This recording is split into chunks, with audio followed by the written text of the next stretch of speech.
Just a point, if I may. pH is becoming more and more important as a marker.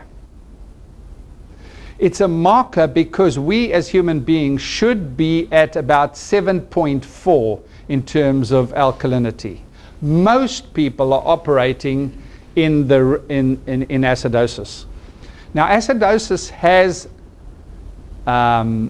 consequences, and there are many consequences. Some of the consequences are that we predispose that body to vulnerability to cancer. We also predispose that body to vulnerability to systemic candidiasis. So there are many clinical sequelae to that. So it's very important that we maintain the body at the correct pH. The nutritional substances that are influencing acidosis, of course, is high protein.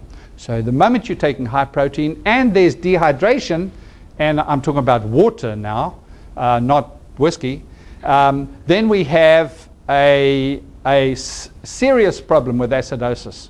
And it's very easy to monitor. You can do it with a sputum test, and you can tell immediately whether this person is vulnerable to different pathologies or not.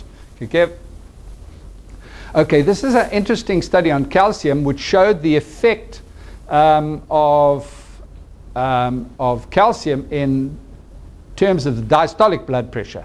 And you can see the FoodMatrix calcium gluconate and placebo yeast was used. The interesting thing that happened there was the placebo acted as it should act. The gluconate did pretty well to start with, in fact better than the FoodMatrix, but it went back to origination pretty early, while the FoodMatrix actually maintained its diastolic lowness for some period of time. Okay. This is an interesting inhibition study, and the inhibition study was to try and determine which substances have the best antioxidant effects.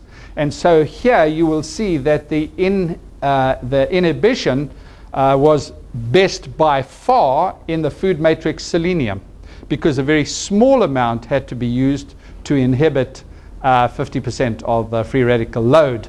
And so the next one was ascorbic acid. Selenomethionine was not too bad, but a long way from the selenium and ascorbic acid. And then the blank yeast and the sodium selenite actually had just about zero antioxidant effect. So they're not going to be effective as an antioxidant. Okay, Kev? This was the effect of vitamin C on plasma cholesterol, triglyceride, low-density lipoprotein, and total cholesterol. Quite an effective intervention. And if I may just for one moment digress, my own opinion on cardiovascular disease is that cholesterol itself is not the villain. There's a prior step, and the prior step is inflammatory process. An inflammatory process is as a result of, number one, low ascorbate levels. Number two, homocysteine, although that's not such a big deal in our world. Smoking, of course, with your free radical activity. Those are all factors that introduce inflammatory process in the cardiovascular system, and the lumen of the artery, when it develops lesions, causes the body to coat it with cholesterol. And that occlusion starts progressing and causing a major problem. So if we can keep the body high in ascorbate level, bring down the C-reactive protein, the interleukin-6, and the natural killer cells, which are all three risk factors in terms of inflammatory process, if we can control them, then we are going to be doing something very, very effective indeed. Okay, Kev?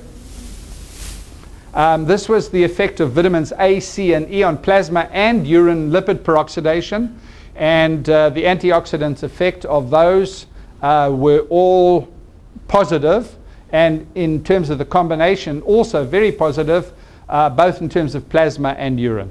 Okay, Kev? Vitamin C also decreased the amount of triglycerides by 16%, increased the lag time by 29%. Okay, Kev? Bioavailability of zinc, again, quite dramatic. Zinc sulfate, zinc gluconate, and FoodMatrix zinc. Okay, Kev. We did a very interesting trial on vitamin C at this university. Okay, Kev.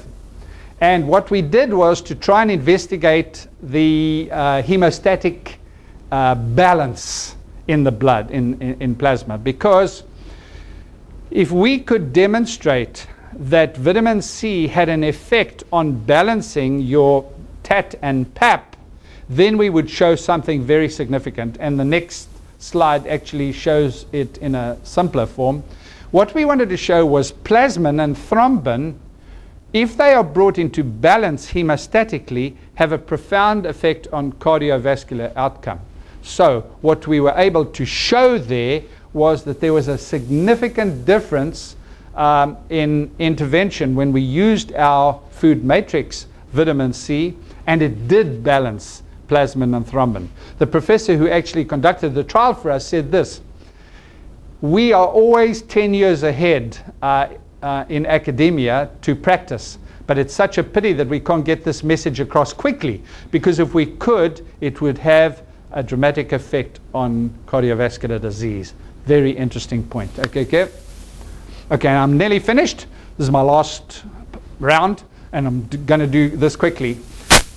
The essential fatty acids. More and more clinical studies are demonstrating the efficacy of the omega-3 group especially. We're getting a lot of the omega-6 in our food, so we don't need to supplement it. But the omega-3 is critically important to help prevent thromboembolic disorders. Now, we're using Coumadin today because we feel safe with it, and that's okay. I'm not arguing with you. In my opinion, vitamin C, FoodMatrix, and omega-3 fatty acids have exactly the same effect and bring about a viscosity level in the blood that is not going to predispose to stroke and heart attack. Okay, Kev?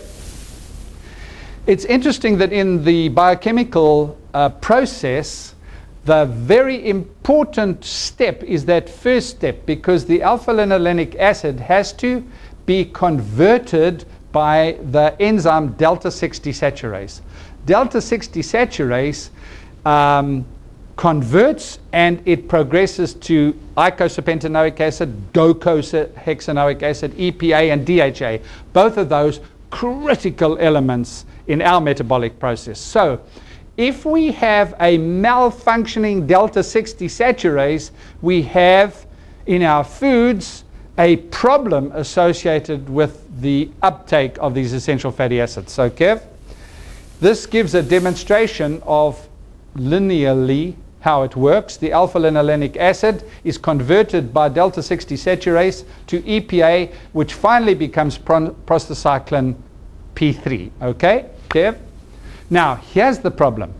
The problem is that the delta-6 desaturase is immobilized in the presence of, for example, viral infections, B6 deficiency, magnesium deficiency, insulin deficiency, high cholesterol, zinc deficiency. Then you have an immobilized delta-6 desaturase. And so what you have to do is you have to give omega-3 in a preformed state so that you actually know I'm getting DHA and I'm getting EPA. Okay, Kev? That's a list of the published studies on FoodMatrix. We have many, many studies. Some of them are not published, but that is the list of published studies that we have on FoodMatrix. Ladies and gentlemen, friends, this is a very exciting progress in the nutritional world. And clinically, I have seen the results in operation, because if you give a chemical isolate, you have a quick return and then you have a depletion of results. If you give a FoodMatrix, you have a slower return immediately, but you have an incremental benefit in the body. And of course, at the end of the day, it's results that count. And if we can assist our patients to be better, so much better off for us, because that'll make us good clinicians.